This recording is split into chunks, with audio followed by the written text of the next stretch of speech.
Hello everyone, welcome to this YouTube channel.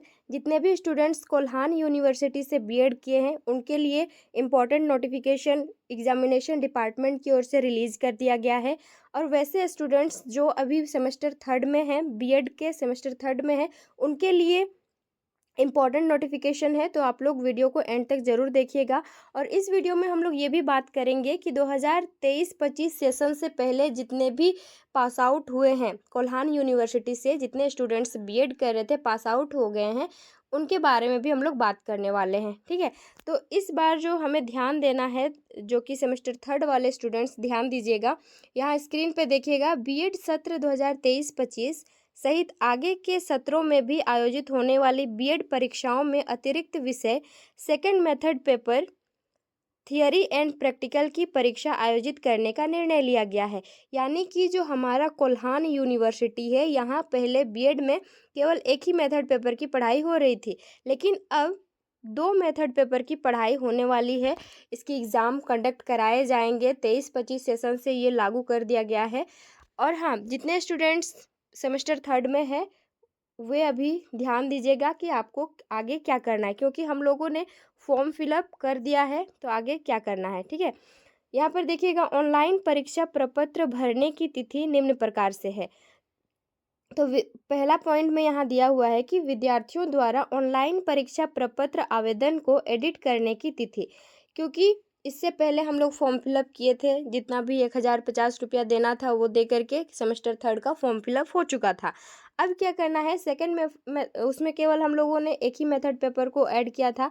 तो second method paper को add करने के लिए जो है एडिटिंग का आपको ऑप्शन देगा। वो एडिटिंग का टाइम कब से कब तक है, तो 18 सितंबर से 6 अक्टूबर तक टाइम दिया गया है। ठीक है, अब सेकंड है कि महाविद्यालय द्वारा हार्ड कॉपी कोल्हान विश्वविद्यालय विभाग में जमा करने की तिथि। देखिए, आप ऑनलाइन करेंगे तो हार्ड कॉपी आपको कॉलेज में सबमिट करना पड़ेगा। मार्कशीट हो गया, एडमिट कार्ड हो गया, फिर जो रिसीट होता है आपका एडमिशन वाला, वो करके हार्ड कॉपी आपको सबमिट करना होगा कॉलेज में। और कॉलेज वालों को 7 से लेकर के 9 के बीच में यूनिवर्सिटी भेजना होगा। तो एडिटिंग का भी यहाँ पर ध्यान दीजिएगा। जब आप लोग एडिट कीजिएगा तो वहाँ पर मेंशन रहेगा कि केवल आप एक ही टाइम एडिट कर सकते हैं। तो केयरफुली आपको एडिट करना होगा। आपका जो भी सब्जेक्ट कॉम्बिनेशन है ग्रेजुएशन में, उसको देखते हुए केयरफुली एडिट करना है। केवल एक ही बार होगा। अगर आप मिस्टेक कर देते हैं तो आप फिर करेक्शन उसको नहीं कर सकते हैं। सो केयरफुली वहाँ पर आप जो भी आपका सेकंड मेथड में लेना चाहते हैं वो आप ले सकते हैं। जैसे कि मेरा बायोलॉजिकल साइंस था, ये मेरा फर्स्ट लाइफ साइंस भी हम बोल सकते हैं, फर्स्ट मेथड पेपर हो गया। सेकंड में किसी किसी में ऑटोमेटिक आ जाता है, जैसे कि मेरा में आ गया कि फिजिकल साइंस। ठीक है, लेकिन जिनका आर्ट्स बैकग्राउंड है ना, उनका ऑटोमेटिक नहीं आएगा, उनको चूज़ करना पड़ेगा। जिनका हिस्ट्री है, हो सकता है वो ज्योग्राफी लेना चाहते हैं या फिर इकोनॉमिक्स लेना चाहते हैं, तो आप लोग अच्छे से ध्यान से उसको फॉर्म फिल कीजिएगा ताकि किसी भी तरह का कोई मिस्टेक ना हो। ठीक है, तो हाँ, यहाँ पर ध्यान से सुनिएगा। तो ये जो था हमारा नोटिफिकेशन 2023-25 से स्टार्ट हो गया है। इसके बाद जितने भी सेशन आगे आने वाले हैं, 23-25 का हो गया है, देन 24 और 26 का, 25-27 का। इसके बाद कोल्हान यूनिवर्सिटी में फर्स्ट सेकंड यानी कि दो मेथड पेपर की पढ़ाई होने वाली है। अब हम लोग बात करते हैं वैसे स्टूडेंट्स जो कि 23-25 सेशन से पहले बीएड करके पास आउट हो गए हैं कोल्हान यूनिवर्सिटी से, उनका क्या होगा।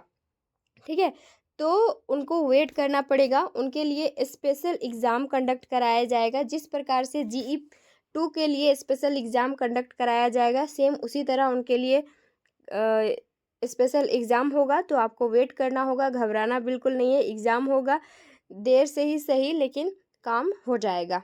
ओके, और इसके रिगार्डिंग आपको कुछ भी पूछना हो या फिर बीएड से रिगार्डिंग कुछ भी पूछना हो तो आप कमेंट सेक्शन में कमेंट कर सकते हैं, मैं उसका रिप्लाई ज़रूर करूँगी। और लास्ट में फिर से मैं वही बोलूँगी आपको कि ध्यान से आपको फॉर्म फिलअप करना होगा। इसके लिए कोई भी एक्स्ट्रा पेमेंट नहीं करना है, बस एडिट करना है। और एडिट के टाइम में आपको मार्कशीट जो कि सेमेस्टर 2 का और एडमिट कार्ड सेमेस्टर 2 का आपको अपलोड करना है। बस इतना ही काम करना होगा।